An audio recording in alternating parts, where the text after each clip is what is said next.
Hello and welcome to the third edition of the old Git Gooners Podcast. So this is me rekindling the memory of the old Gooner fanzine podcast, which I did for 13 years. And I'm going to start by introducing the guests this evening because the first one is actually the man responsible for me being here because it was his suggestion that we got this thing rolling again. So it's a very good evening to, looks like you're at the Emirates, and it's certainly a lot lighter than it is outside the window where I am. But Mr. Ian Henry, welcome along. Thank you. Good evening, all. And because you arranged through me, and this is how I met you initially, a Real Madrid away ticket. Indeed. Another of our guests. Now, we used to call you all kinds of names, but you've come out now. You're a published author. You are actually yourself rather than hiding behind a name. And you're on video, Basti, so there's no more pretense. But you got into Real Madrid away thanks to Ian Henry, so you knew him. You also were on the Gooner podcast many a time. Yeah. So it's a welcome back to previously Mustafa Goldstein and now Basti Wocker. Hi. Right. And thank you, Ian, for that ticket. Indeed. Have you ever paid me, by the way? I'm pretty sure I did. I can't remember. All right. Well, our third guest is also someone who made the occasional appearance on the Gooner podcast. And I met him first, I think, in 2004, when I first was invited along by the late Steve Powell to a meeting of something called the Arsenal Supporters Trust. And he's still very active in that particular organisation. And it's good to have him on this evening because I want a little more insight into things that have been happening upstairs, ironically, in the boardroom at Arsenal. So it is very good evening to Mr. Tim Payton. Hello, good to be here. Just like the old days, but no Chinese takeaway. This is true, but it's kind of convenient, I guess. But we were promoting the Gooner in the old day. The Gooner footed the bill for all that indulgence, but this is a little bit more of a kind of well, it's a non-profit maker. Let's face it. Let's progress anyway. And I'm going to start with the idea that after 7 matches have been played in the Premier League this season, Arsenal Football Club are top of the league. Now, my first question is, how does that feel? And did anyone expect it? And jump in, whoever wants to go first. It's a round table, but I'll be interested to hear. I'll kick off. It feels good. I went into this season more confident than I have been for many a year with the new expanded and I think much better balanced squad. However, with the start of our fixtures, I wasn't expecting us to actually come through it and be top after this, 7 games, as you say. And we've done it with injuries to crucial players along the way, which I think is testimony to the depth of the squad that we've been able to weather the storm.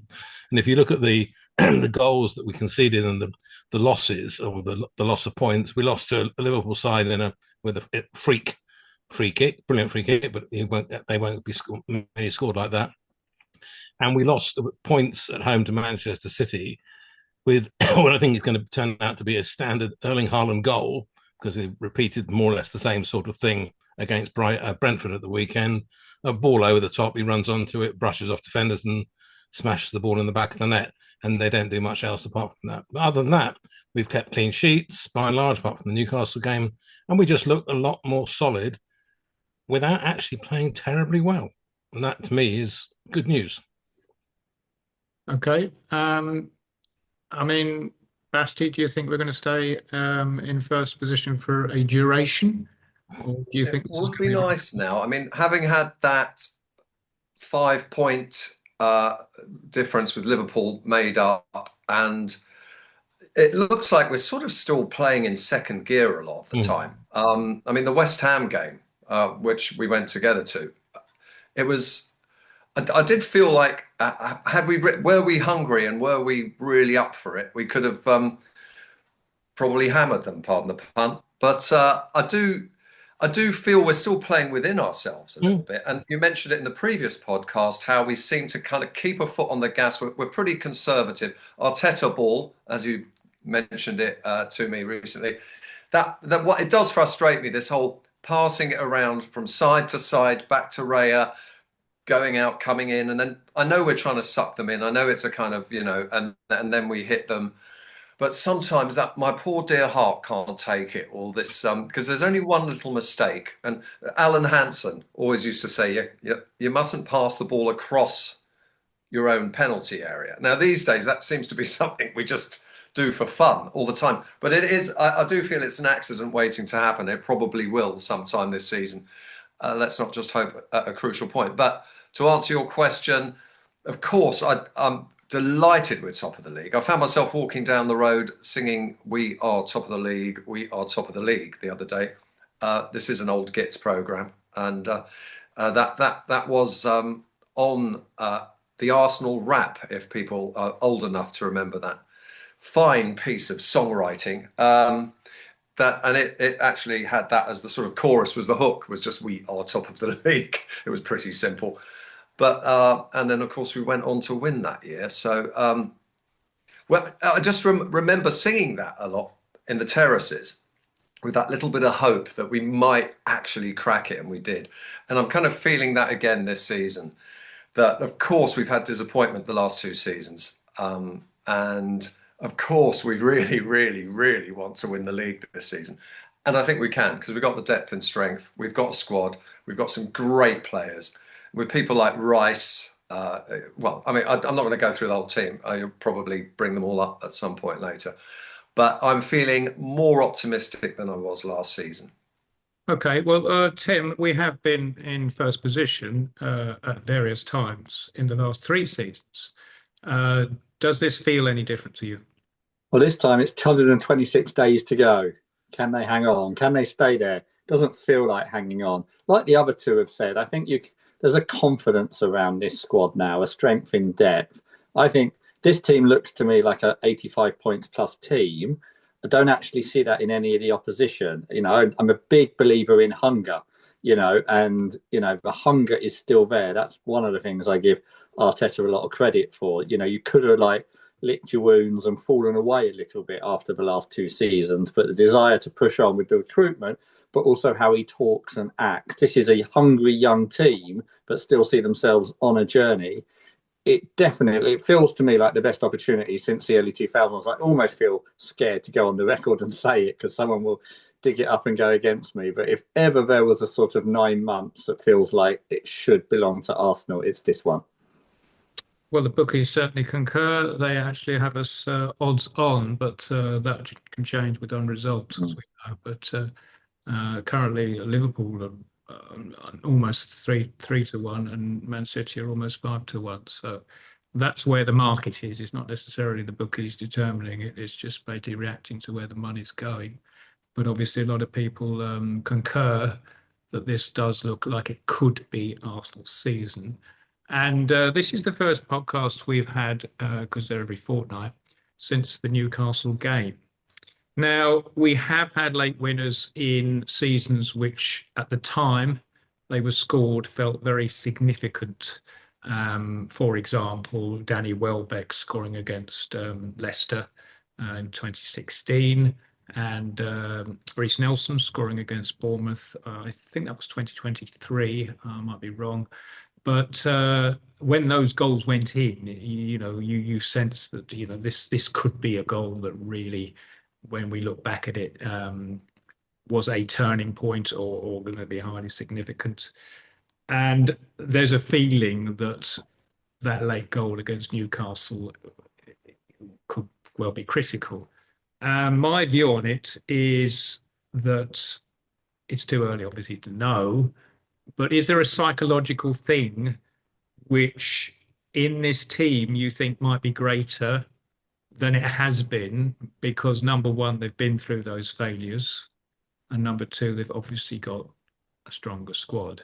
So I mean, you can tie this in with players renewing contracts, for example, when they could just play their time out and get a very good deal going somewhere else. But do you have a different feeling about that Newcastle win? Do you think it represented something which is new and we hadn't actually seen before for a very, very long time? I don't think it's something that is new for Arsenal, but it is new for this incarnation of the team.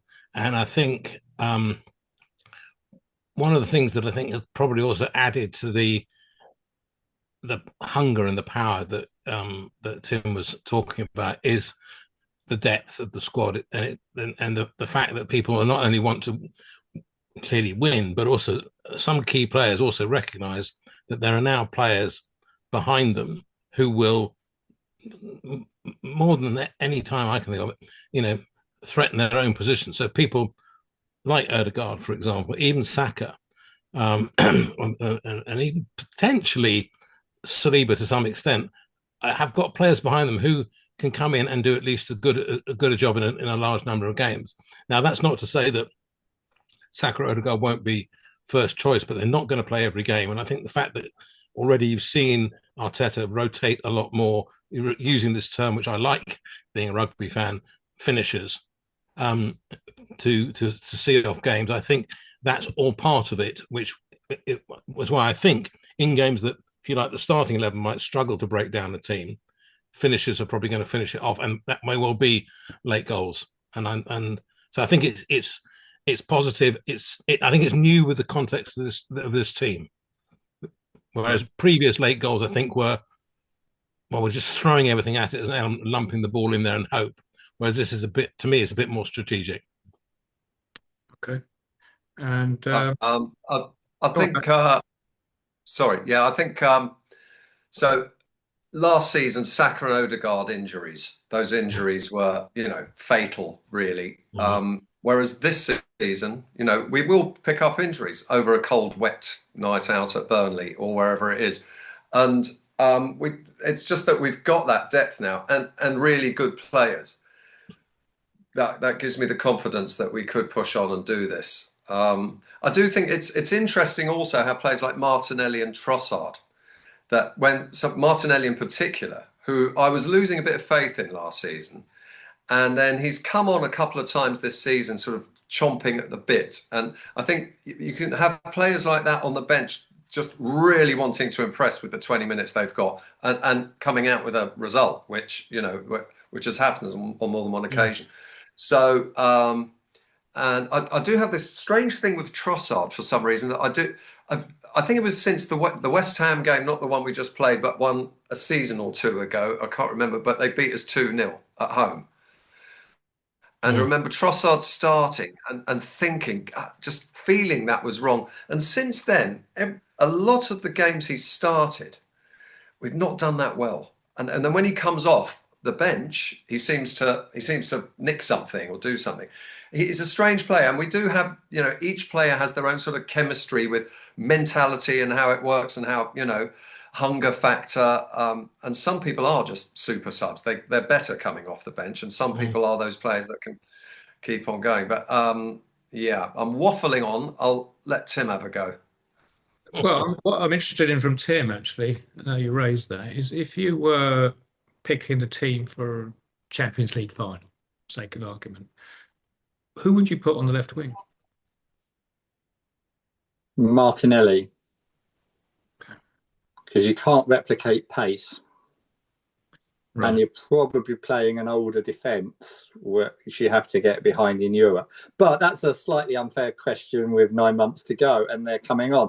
I do agree, though, that like in some ways, one of the joys of the last few weeks is Martinelli's like a new signing.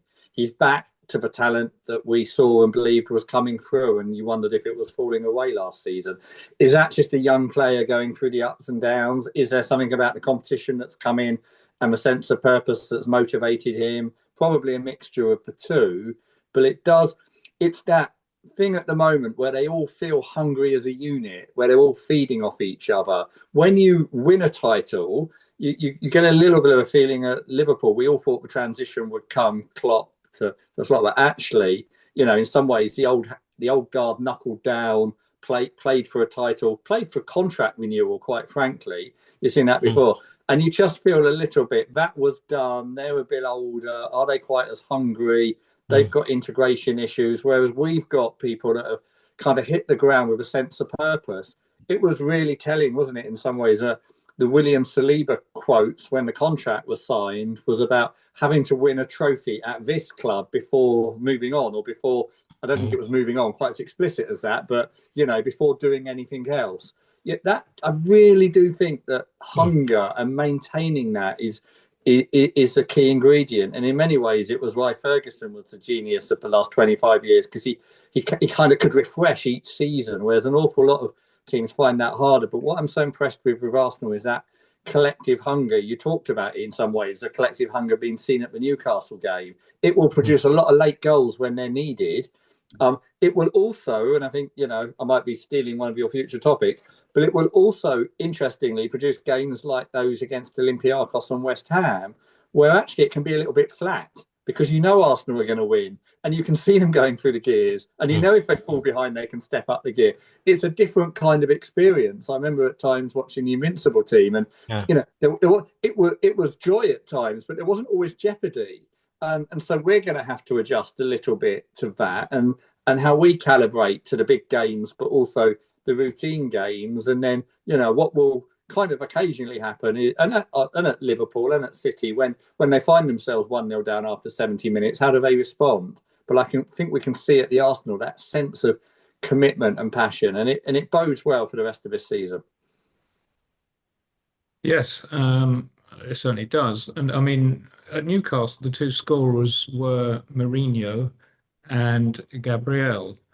Now, there are players of I would say, particular character.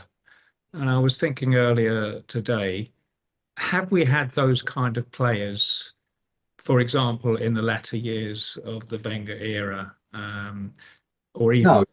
No, not much. But to go back to one of Arsene Wenger's sort of famous quotes about, it doesn't matter who the captain is, too much stories made in the captain. When you're a good team, you've got several captains on the pitch. Now, again, if you look at the current Arsenal team, you could come up with 4 or 5 who you could comfortably call a captain, maybe more. They're playing that kind of role. Again, it just demonstrates when the squad is strong and when it has matured, there are captains all over the pitch. It all kind of clicks together, doesn't it? Yes, and it's interesting that when Odegaard does actually do the toss, the huddle is already in conversation, and it is generally Declan Rice leading it. So, I think too much can be made of who is the captain. Let's reflect a little bit on the Newcastle game in terms of specifics, because I did send out to you earlier, if you had a chance to look at it, a list of the officials, the referees on the PGMOL list, and who they notionally support, and where they were born or where they live. And I'm not going to lead anyone here, but we do know who the officials were at the Newcastle game. We know we've had some controversial issues with certain PGMOL regulars. What's your take, having had a look at that list? And if you haven't had a look at it, just say so, it's okay. But obviously, if you there was go on.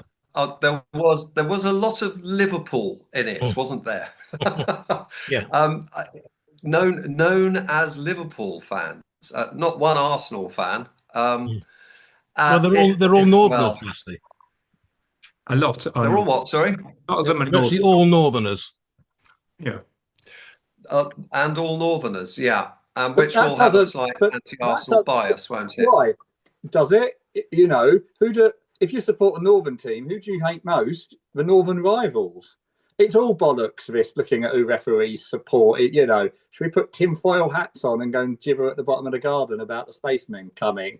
The referees are human. They make bad decisions. Part of the problem is there are podcasts like this where people analyze it for hours.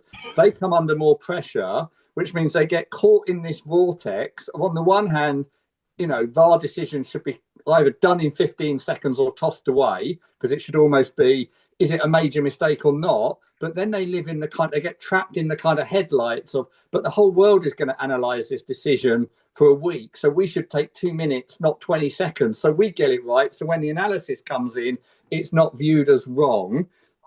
I just think the reality is that it's the only major sport as a subjective rule book, which is its strength and its weakness. I can guarantee you could go to all 20 clubs at the moment that could find grievances and concerns about the referee. Oh, sure. You've got to hope that on the whole, maybe there is one out there who is corrupt or dodgy, but it's just the reality that, how long, we're all old gits on this podcast, right? It's why we've been invited on. And we're all old gits who go back to the referee's a wanker as probably what, as 8-year-olds, we thought was so entertaining and funny as like the first chant we heard, because nothing has changed and nothing ever will in a game where where it's a subjective rule book. And we're making it worse in a way by analysing it more and more, because we're kind of compounding the conspiracy view, and I think making VAR even worse than it needs to be. And VAR could be vastly improved by adopting the policy which they follow in rugby, where the television match official, as they call it, and the referee are in contact when they discuss the things together. And also the linesmen, who in rugby actually are also proper referees as well. They come on to have 4 people reviewing, if you like, controversial incidents together, and certainly internationals. But I think also the bigger club games, it's all mic'd up, and the fans and the TV audience can hear it. And I think it does occasionally take time, whether the ball has been grounded or whether there was a forward pass or whatever the case might be.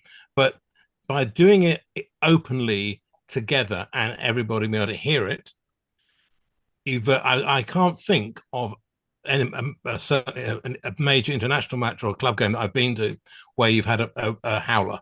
But we still get howlers by VAR because it's not public. And if it was public in the way that it is in rugby, I think all of that would go away.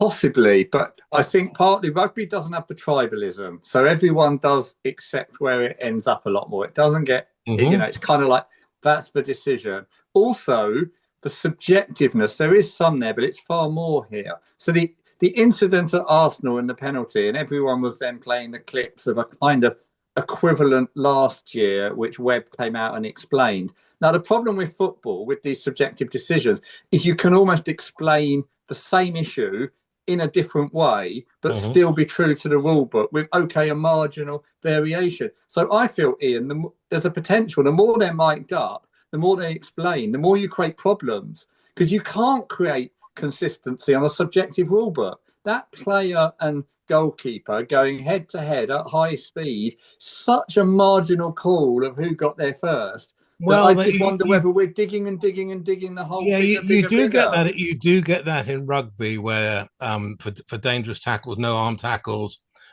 whether the player is bent at the knee when they go in together. You do get that, and their solution is that the referee can send you off temporarily while what they call the bunker reviews it in the background and makes a decision, and then they announce a few minutes later what it is.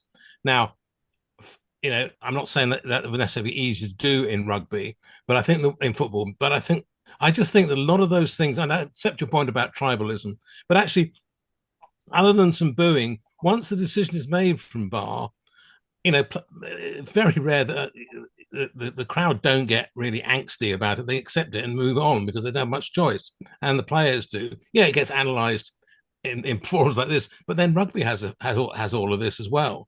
So can I bring something up, which is that the Gabriel handball incident, that the ball kind of ricocheted, and even on Match of the Day after the game, there was the pundit there. She was saying that the ball had hit his shin and then hit his arm or something like that. And what I was seeing was something completely different.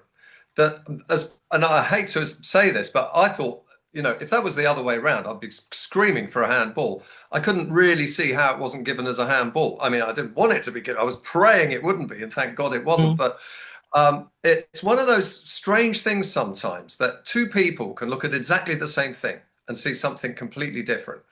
And that's going to happen with VAR, with or without dodgy refs, with or without. It's just going to happen. And I remember, the old days standing up the North Bank, and there was one short, fat, sort of bald referee who, my God, I can't remember his name, but he was dreadful in the 70s. Gave everything against us. It was just one of those games. Of course, I was in the North Bank, so I was completely subjective myself.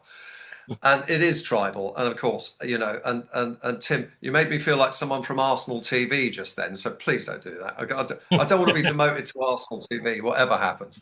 Yeah, look, we get things wrong, and we do get tribal, and it is about that. I mean, I'm completely subjective when it comes to Arsenal. As someone once said, a Newcastle fan once said to me, you're not a football fan at all. You're just an Arsenal fan. And I am. There are different reasons. Totally. But one other thing I want to put kind of on the record, Kev, although not quote anyone. I mean, most people know that, I do some work in football professionally. I know some of the senior people in the game. Over the last couple of years, everywhere I've been, the usual message has been, really hope you do it this year. It's Arsenal's turn. We hope you'll win. From very senior people, chief execs and people that run the game. For the simple reason that as kind of a mixture of neutral football fans and people who work in the game, not having City or Chelsea or Liverpool win, but Arsenal win, it's just good for the game. So there's that reason for a difference. And also, some of the style of play and the characteristics. Now, I don't think that any of those people that say that to me, who are sometimes the people that oversee PGMOL or work in the game, I think they're biased. I think they can still oversee an independent commission, still think they can run a fair league, but they'll take that kind of view. But I absolutely promise you see this kind of siege mentality on a lot of social media. The whole world wants to stop Arsenal. Sometimes I make the mistake again, well, who is funding this conspiracy, or who is organising it? And of course, partly it's just a kind of natural frustration. I don't think there's any bias towards City or Liverpool or Arsenal. I think the system runs as it is. But the idea that there's, why would you be out to block Arsenal? Where does it come from? It does play into that sense, though, of we're all in it together. We're a team, we're a club. And it plays a little bit into the sort of George Graham of let's unite against it. But I can absolutely promise you it ain't true. Okay, but I mean, I've just played devil's advocate here. Yeah. And there's an awful lot of it out there. The conflict of interest thing. So, for example, let's say the referees that are paid to go and officiate in the Middle East, and then are refereeing Manchester City or Newcastle, and there is inconsistency in terms of, for example, Kovacic, I can't even say his name, but Kovacic, the midfield Man City player, not being sent off because he didn't get a second yellow. And yet Michael Oliver being only too happy the following season to issue Trossard with a second yellow. So that kind of thing makes people wonder about consistency. And that's poor governance, Kev. And I don't disagree with that, because I don't believe that there is like a conspiracy there or payment going on. But the fact that there is the perception that there could be, that's poor governance. And I don't think that should be allowed for that reason. So that doesn't come up. And they are increasing. One of the reasons, and people are against it, but one of the reasons that they started employing referees and paying them. If you remember, we used to watch volunteers doing it until not that long ago. And they've all come up through the network. And part of the reason they all come from the north is the network has been better at promoting, supporting and pushing through volunteers. But one of the reasons they paid them was so they could be more professional, so they could be fitter and stronger. But another reason was so they weren't susceptible to inducement or payment. I mean, I think it's been proved that Nottingham Forest got knocked out of the European Cup because the referee had been paid. There have, of course, been incidents where referees are paid, and it's happened in European football many times. And I couldn't say hand on heart, it's never happened in English football. But I think the idea that it's an organised kind of conspiracy or issue is ridiculous. But yeah, if they're flying off to a territory that is closely associated financially with the ownership of a club, that is poor governance to have allowed that. You shouldn't allow the perception to even arise. Tim, do you think it would be better if the on-field referees and the VAR referees or VAR officials were two separate groups of people? I think you could always do things to improve the governance. I do think that idea that one peer group is kind of is having to take decisions that might look another part of their peer group look poor. So for instance, does a VAR almost have a institutional bias to try and defend the decision taken by their colleague on the pitch rather than look at it unilaterally? There may be something in that. I wonder how far we are away, Ian, from artificial intelligence being able to do all of this. The only problem is that artificial intelligence works on previous models, so you'd have to feed in all the refereeing decisions of the last 40 years to create the kind of database bank. And what if some of those decisions in themselves are wrong? And who's going to go through and filter out which ones are right or wrong? But I do suspect we're heading to an age where we might find more and more of the decisions being taken by machines, but then you'll still have the conspiracy theory about who wrote the programming. Well, we've got semi-automated offsiders already, so that's maybe the first step along the road. Anyway, yeah, interesting. I did notice something that on that list of referees, that some of them aren't permitted to referee a match against Everton. Now that does suggest that even those with the power do recognise that subjectivity plays a part. Well, in some ways, it's back to what I was just talking about. It's sensible decision making to remove someone where the perception might lie. Now, there's a lot of evidence that someone where you think there might be a bias overcorrects it. So if people are looking at a referee and saying, oh, he supports Everton, every decision he makes will be pro-Everton, but they're aware that everybody's watching like that. And so they end up taking decisions which don't help Everton so that no one can accuse them of it. It gets so complicated when you get into the psychology of it and how it works. How do you get referees who are completely neutral slates? Do you bring them in from overseas? But then you'd say, well, they don't understand the culture of the English game, or other concerns would come up. Do you go for former players? You often hear, oh, let's get former pros in. They really understand the game. But my God, that would just be impossible in the current climate we live in, because every pro tends to be associated with one club more than anyone else, and no one would get past their bias towards that particular club. So I don't think there's a way out of this because of the way we scrutinise, unless somehow we can all collectively say this is where we want to go. And I hated VAR. I was one of the very few that spoke out against it consistently at the beginning, because I think everybody hoped. But I kind of thought about it and knew it was going to create delays in stadium. Knew it was only going to increase debate about subjectiveness. I do think they've done better year 3, year 4. It stops the game less. Definitely stops the game less, doesn't it? And that's good. And I would still almost put my hand up and say, I'd rather have the odd error where they're only looking at it for 15 seconds than have them look at it for 3 minutes. And then we still argue for a fortnight about whether they got it right or wrong. But, if everything were perfect, I'm not sure we'd still go to football in the same way. Because like I said, from the very first game we went to, the referee hated Arsenal, was rubbish, gave every decision to the other team. And it's been like that from the nearly 2,000 Arsenal games that I've gone to. Right. Well, I mean, we will move on from the refs, but I will just say this. You mentioned overcorrection. I do feel that the non-award of the penalty against Gabriel might have been the result of a half-time reflection on the Gyökeres penalty. Yeah. And they really didn't want to... they always say, don't they, if a player gets sent off, the other team's got to be extra careful because that sense of correcting it to be seen to be kind of equal. And that's human nature, and I'm sure there's a truism in it. Yep. Okay. I do have a question about the West Ham game. And it's to do... I mean, West Ham have got their problems at the moment, but... I think most people would probably concur with me that they put in a very timid display at the Emirates. Do you think that actually says something about West Ham, or is that actually something that says more about the opposition on the day and West Ham's feeling about Arsenal? I think it's a bit of both, actually. I think some clubs lower down league are going to feel just like a lot of teams felt when they go to Anfield, or when they used to go to Old Trafford, and certainly when they go to the Etihad. Well, I've gone to the Etihad in recent times. They're almost beaten before they get onto the pitch. And I think that they were, and if you add to the fact that the team has started terribly, they just lost their manager.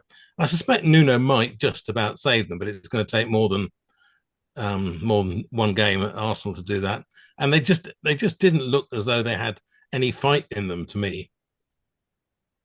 Yeah, I mean, I'm interested that this Premier League season might not see the seemingly inevitable relegation of the three promoted Championship teams, simply because the likes of West Ham and Wolves don't look particularly healthy, and I get a feeling that certainly Leeds and Sunderland could actually pick up enough points to survive, which would be very healthy for the game, because frankly, it's not great to just have the same 17 teams out of the 20 year on year. I think just a point on West Ham. I think Nuno, having just taken over a pretty bad shape West Ham, you've got to give him a bit of time. I thought he kind of went out there to try and damage limit the a game away to Arsenal. And they were tricky to get past. I mean, that I never fully believed we were going to slaughter them. Until we got that second goal, I wasn't comfortable in my seat, because there's always that in off someone's. Oh, my internet's unstable. I hope you can hear me.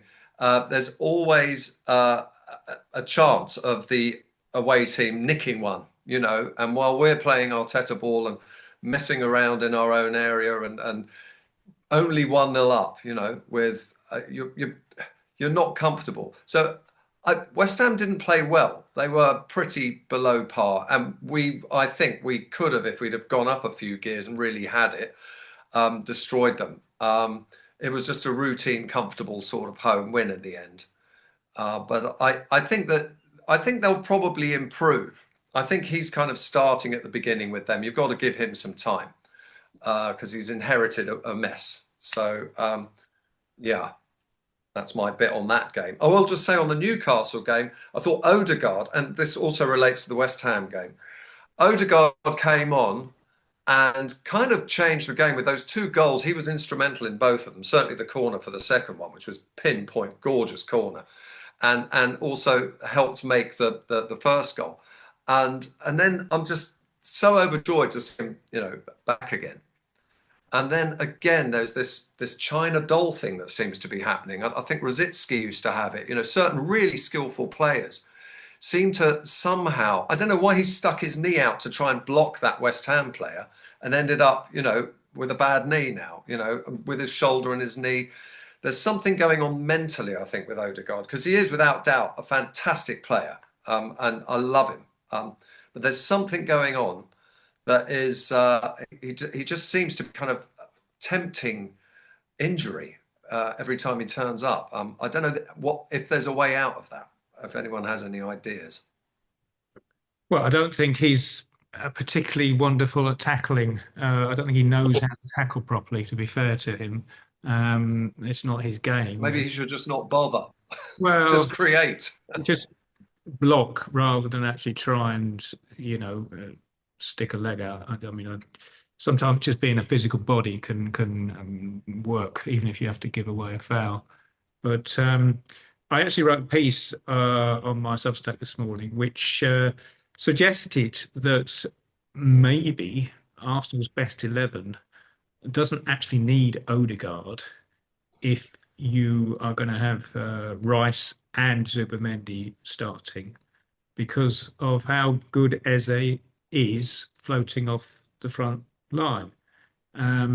So it's going to be interesting to see what happens if Odegaard is out for, let's say, a month or so with this knee issue, because I'm not worried at the moment. And last season it was a story. So this is the thing. Now, that actually brings us on to a conversation about Andrea Berta, because there's two ways of looking at what happened in the summer.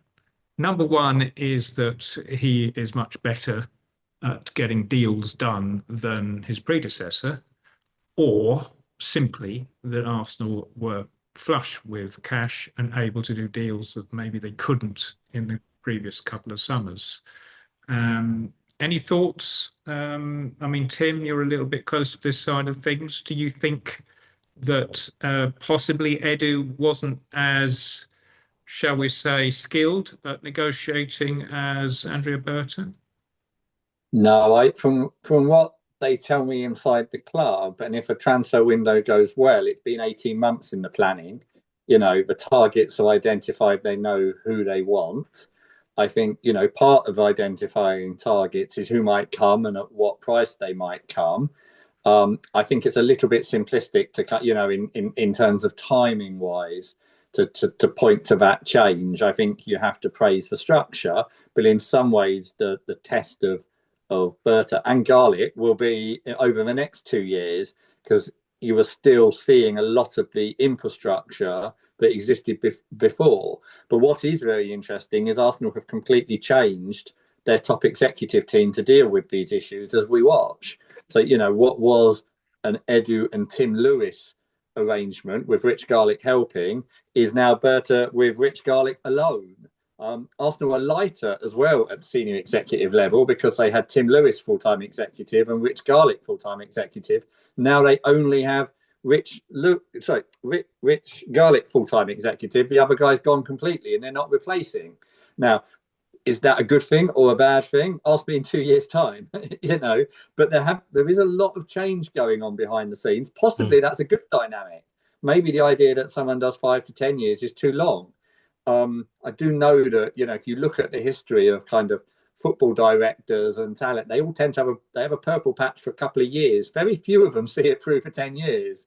Do you remember, what was it? Keane from Newcastle was the flavour of the month. And there was the guy at Leicester that everybody had to have. Then, it jumps around quite quickly, largely on who the last 2 or 3 successful ones have been. And I still think, a lot of Arsenal's ingredients are over 3 or 4 windows, not just one. What happened in this window, and it may relate to 1 or 2 of the changes that have taken place now, is the strength in depth. I think you said lots of cash to fly around. What is fascinating is Arsenal's wage bill is reaching a level that they might not comply with UEFA regulations. And that is one of the concerns about the Eze deal and why 1 or 2 weren't sure of doing it. I think they'll be able to kind of, rustle a few things around and make it work. But they are spending an extraordinary amount of money. Wouldn't be surprised if it's why Kelly Blaha has come in. That's the new INED who will do finance.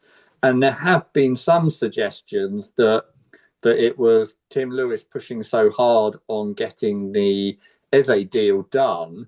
Like I say, 1 or 2 weren't convinced it was, financially, it was where the club could go. But the football side of things pushed very hard. They had I would say, a fortuitous injury. That signing wouldn't have happened but for that injury. It was that much of a kind of close call. And I think most people see that signing as the one that kind of really tipped the transfer window from good to excellent. Yeah. So the margins are very small. And I've rambled on to say, in answer to your question, I think it's quite complicated. Okay. Well, it's fair enough. But I mean, I do actually want to discuss the board because, well, let's start with this non-news story because it's a quiet news day story where they're going to increase the actual capacity at the Emirates. And I mean, the first thing realistically is obviously they do have a height restriction, which is limiting what they could do. But I'm just going to ask you a simple yes or no question based upon how you perceive the direction of the club and the willingness to do this. But I'm going to say to you, I want you to look ahead to 2035. And do you think the Emirates is going to look any different from how it does today in terms of the seats and the capacity? Yes. Right. Okay. So Yeah. what do you think they might do? Okay, let me give some context. That story was a little bit of an overplay, but it has been written about before. Arsenal have been doing a strategic review of the stadium for nearly 2 years. They commissioned Populous, who are the architects. They were HOK, who built the Emirates and are probably the world's leading stadium. and they were given a blank sheet of paper.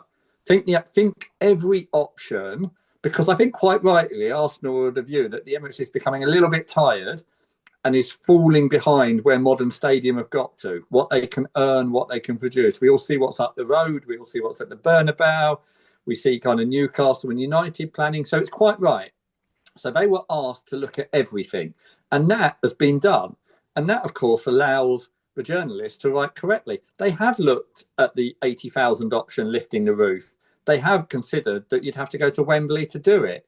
They have looked at options to kind of fill in the corners. I understand there's this idea that you could sort of squeeze a third lever tier in under the roof you have now. Do you remember the old Wembley, Kev, where there was those sort of few seats sort of that came down from the roof? They have looked at sight lines and changes, particularly, I think, perhaps pulling out the executive boxes and making something a bit bigger and slightly different configured in there, because boxes don't yield so well per square foot as club level type space, and that sort of executive lounge is now much more popular style than being squeezed in a little box. So there's a huge amount of work that's been going on, and looking at the catering, and I don't know which way they'll head.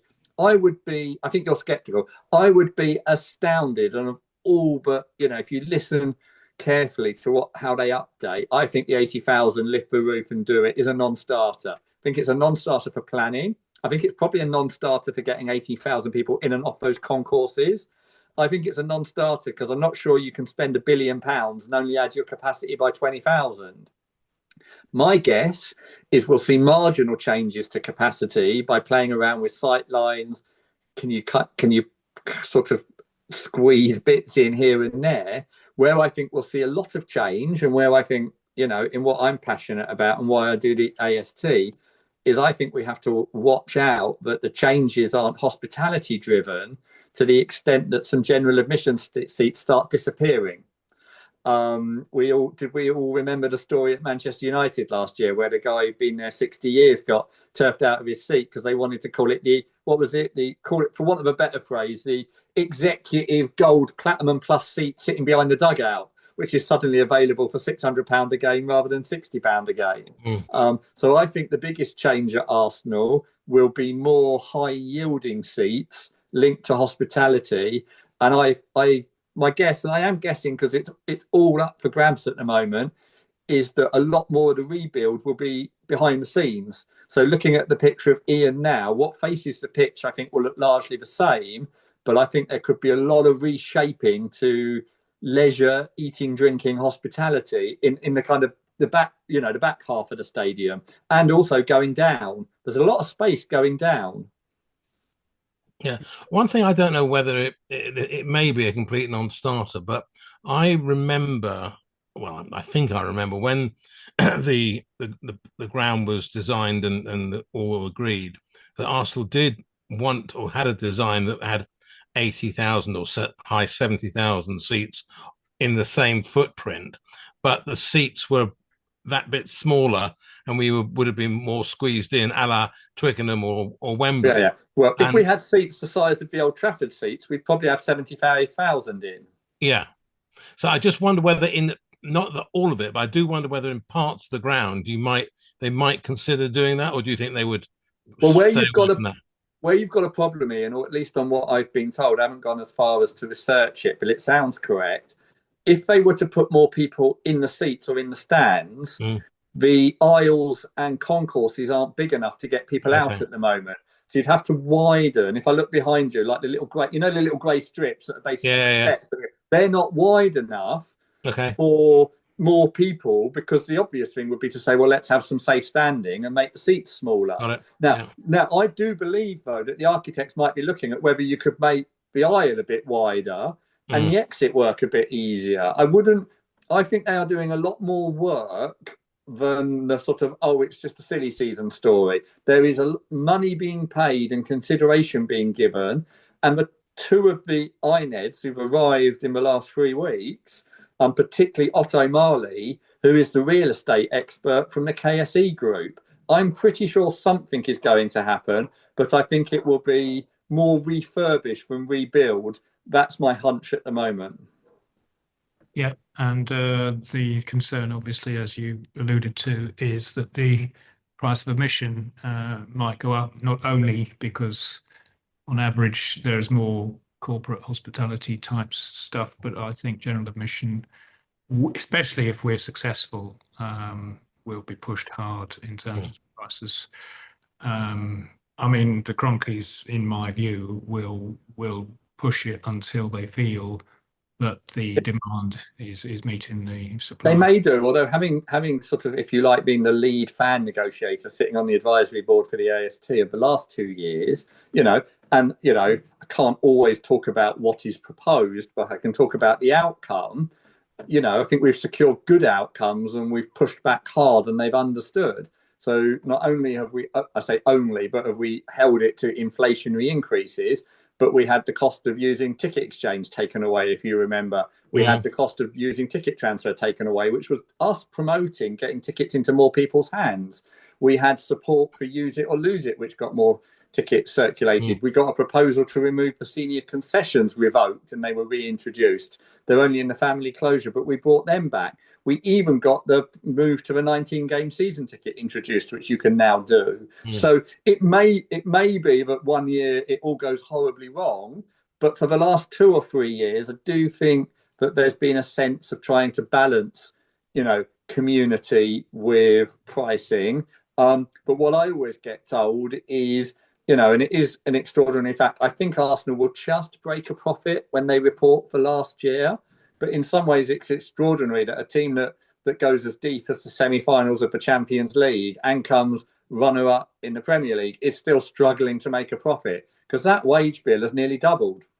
Yep. And on that financial side of things, the press reporting that Arsenal are negotiating to extend the Rwanda sponsorship, which is fine at some places, and others they've said no. Bayern Munich, I think, are a club that have said we don't actually want to endorse this because of the political situation in Rwanda.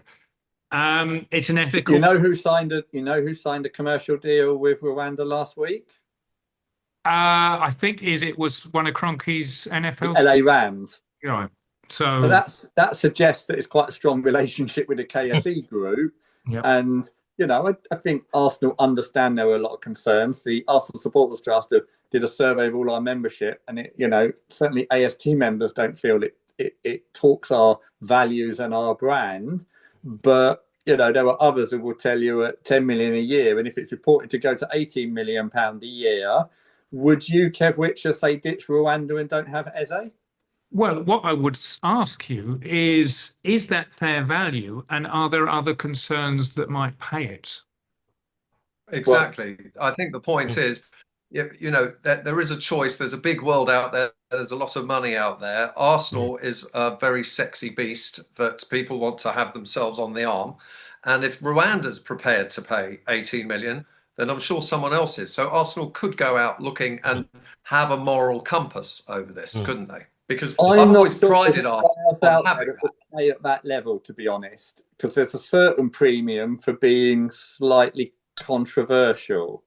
And if you look at all the deals in the Premier League, they're not out there sitting on trees. Certainly at 18 million. What's interesting is if you would take 12 million from what you might call a bona fide blue chip company that we could all feel comfortable with, rather than 18 million from an organisation that we feel less comfortable with.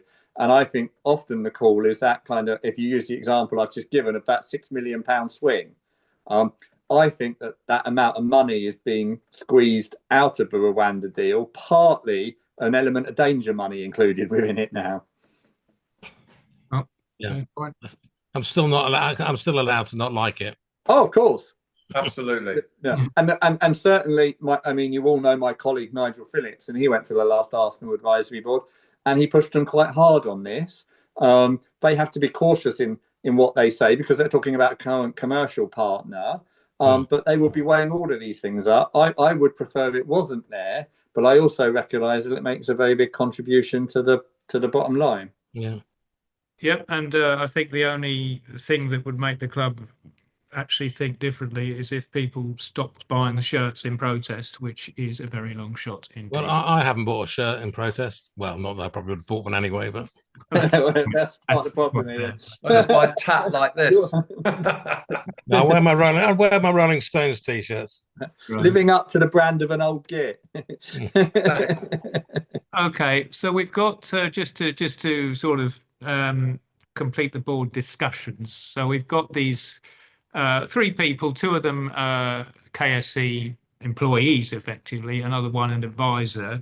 But Ben Winston is a very good pal of Josh Kroenke. And obviously very well connected in the entertainment industry, which may or may not benefit Arsenal. We don't know. But my question is really, it is to you, Tim, because this is something which we have campaigned for in a roundabout way for a long time, which is getting a fan on the board. Yes. Well, two things. One we've campaigned for, which will happen through the football regulator, is that all clubs will be required to have 2 INEDs, genuine INEDs. And I think those who know corporate governance know why an independent non-executive director can do a good role. And Ben Winston is a genuine INED. Now, he may know Josh Kroenke well because he's been based in LA running a very successful media company. One of his roles is he is director of the opening and closing ceremonies of the Los Angeles Olympics. So I think it is a good thing for lots of reasons. I also, if I declare an interest, I have been kind of friends with Ben Winston for 25 years. You know, he is a genuine home and away. I have been in some European sort of, hell at games with him and, caught up with him. I know the family a little bit. He is, a true Gooner, following all the games. Some of you will know Josh Landy, his cousin, close with him. I think having Ben on the board is a really good thing. When I have been running this campaign the last 2 or 3 years, and sometimes people would challenge me and say, well, what sort of fan out there is there that could go on the board? I would sometimes cite Ben Winston as Paul Dayton was another one that I suggested, the guy that ran the London Olympics and is a big Arsenal fan. But Ben was often the first name that would roll off my tongue as an example of someone who was a home and away sort of season ticket and attender, but had knowledge and a background in the entertainment business that I thought would be an excellent director. Whether in a year he's going to still be enjoying it because he's been promoted as a sort of Arsenal fan conscience. So I suspect it'll be a little bit of a lightning rod for some of the decisions on ticketing and stadium upgrading and so on. But yeah, I declare the interest that I know Ben, I like him. I think he's exactly the sort of person that I would always wanted to see join the Arsenal board. Okay, and presumably effectively, is the boardroom now no longer in Highbury House in reality, but somewhere on the west coast of the USA? Well, that is the really key question of the changes that occurred last week. Let's make no mistake, for the last 5 years, Arsenal has been run by Tim Lewis. Right. Absolutely every decision was taken there. He started off as the lawyer to the Kroenkes, then he became an INED, and then he was kind of pushed up. I think he was partly pushed up with a brief sort out Sanelli. Do you remember that period and some of what was going on? Last long. And one or two others. And while Tim Lewis was a very difficult person to work with, and I think took some very bad decisions, particularly on football-wise in Premier League meetings and more widely, I do think you have to credit him with being part of the reason for the turnaround at Arsenal. Governance changes, with Vinay rebuilding an executive team, Per Mertesacker, Arteta, Rich Garlick, other changes. I must say, when there isn't an Arsenal executive that I meet now that I don't think is a good person trying to do their role well with the interests of the club. And a lot of that must be down to Tim Lewis. He also forged the relationship with Arteta, and I think was often the link to getting through big signings in recent years. He also, I think, had some dangerous views around things like Super Leagues and how much fans should be charged and what the point of ownership of a club was, and was very tied in to the Kroenke model. Why was he forced out, Tim? I don't know. Maybe in 6 months I will. Was there's some suggestion that there was a feeling that just too much money was being spent, and he'd become too much of sort of omnipresent. So you could almost a little bit of jealousy, a little bit of reassertion of control by KSE. It's certainly true. I mean, Tim Lewis was very damaging to certain decisions. Those of you that know the game will know that there's been a debate about the Premier League solidarity payments to the Football League. And Tim Lewis was very damaging to that being proposed in a way that might have settled it. He was very aggressive on certain issues like PSR and how clubs should be run.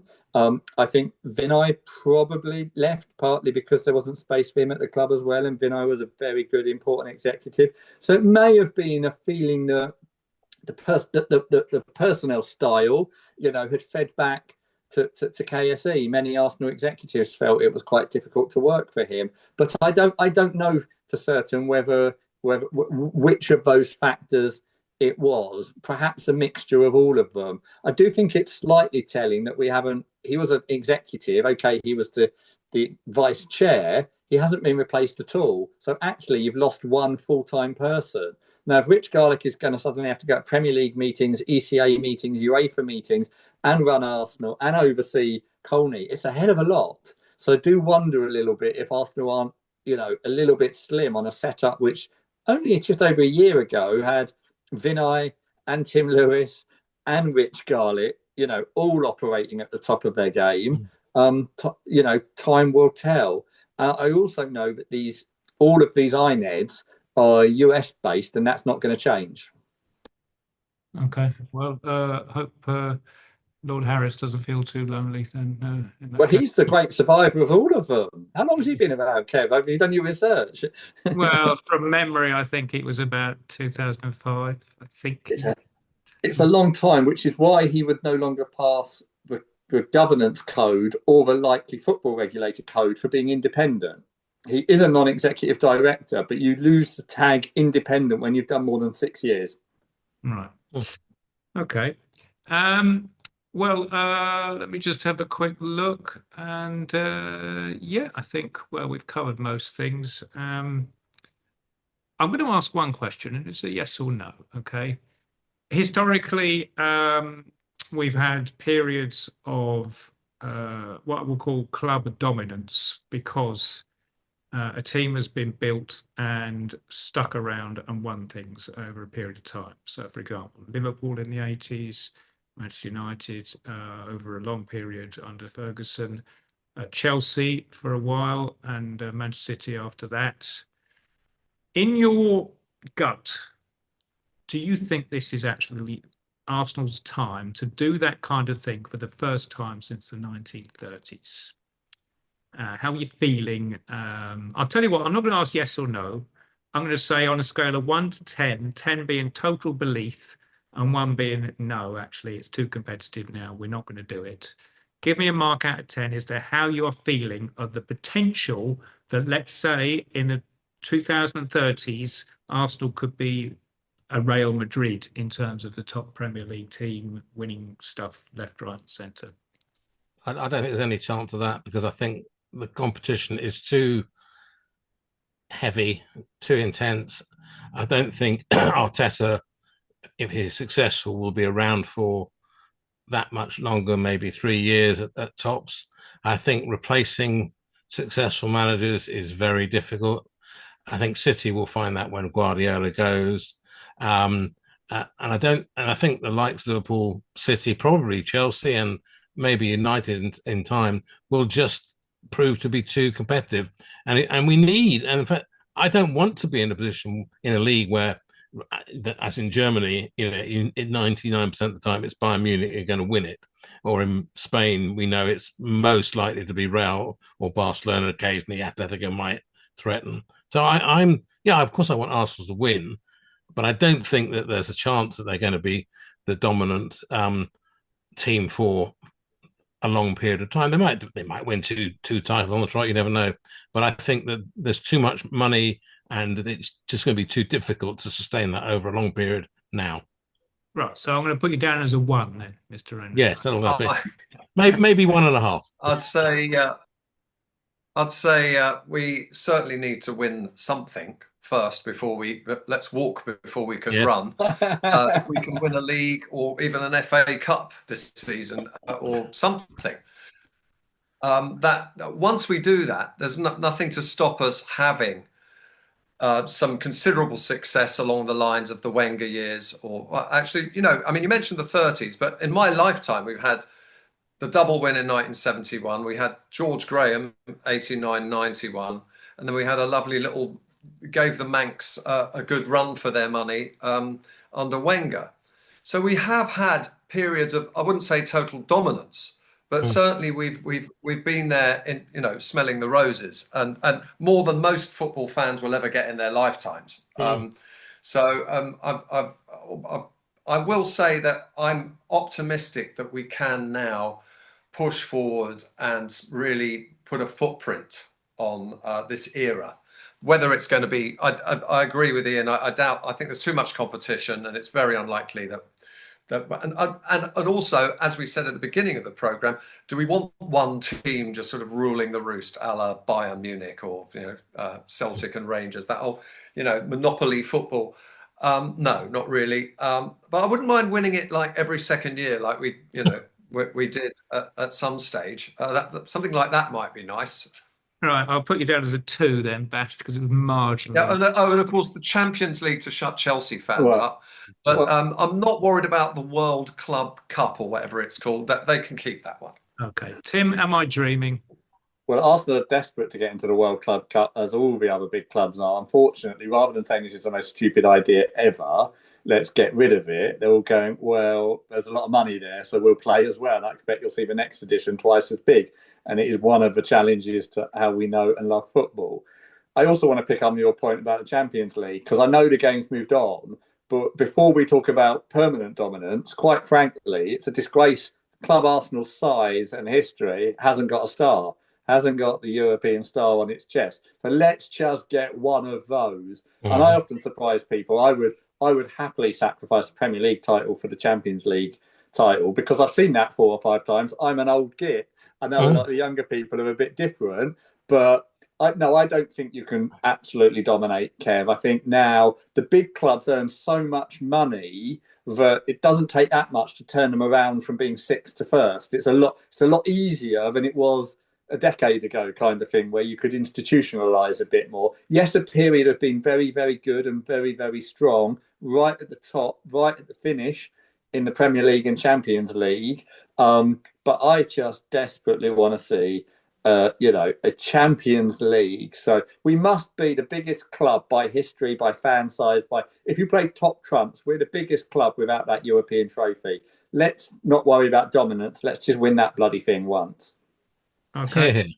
Another 1.5 in that case. But personally, I do think football does move in cycles. I think there will be a team that dominates again, and I'm feeling quite optimistic at this moment in time, simply because of the profile of the squad in terms of, number one, age, number two, the amount of commitment in terms of the length of the contracts, and just learning the lessons of the past and actually making them right. And now we've got the chance and the squad to do it.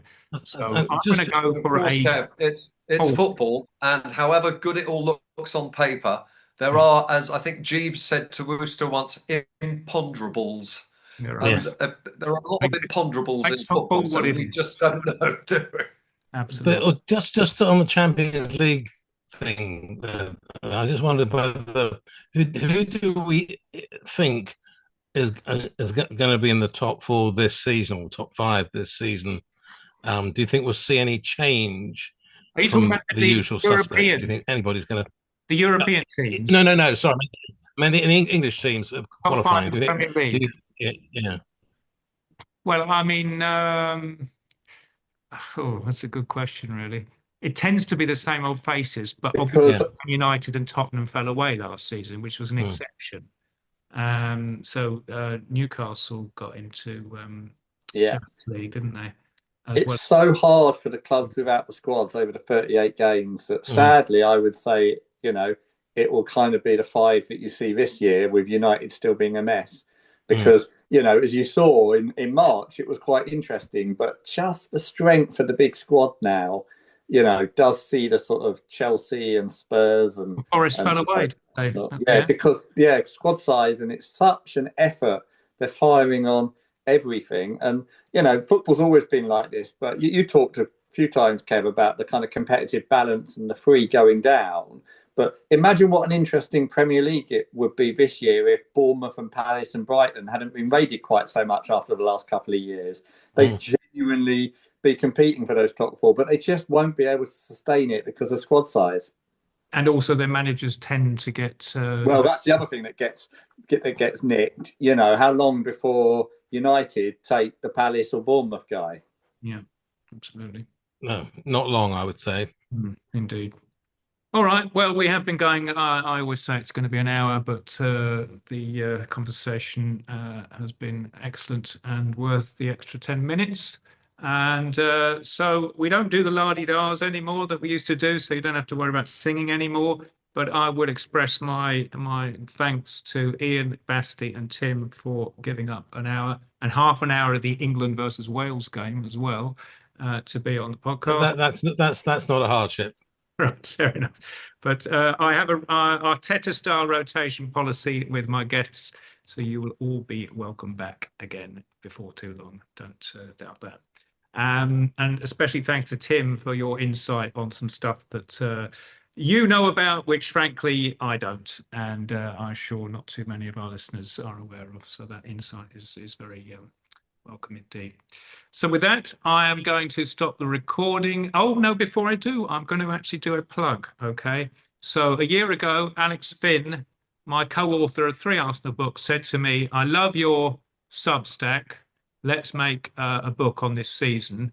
He was doing that at the time when Arsenal looked like they might win something. So much as it's could have sold a lot more copies, hopefully it'll still do well.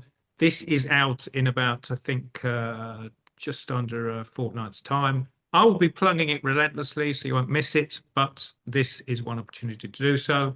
And my fake background means that sometimes it's invisible, but there we are. That's the book. Arsenal on the Edge, the story of the 24-25 season. Lots of dramas, some real high points, and some controversial moments too. All discussed. Hopefully there'll be a more successful title for the next one. Well, I might self-publish one. No, I don't think. I don't think I'd go through the whole publisher thing again. It's too much intense work, but we'll see. Anyway, thanks again, gentlemen, and Thank you. I'm going to stop it there.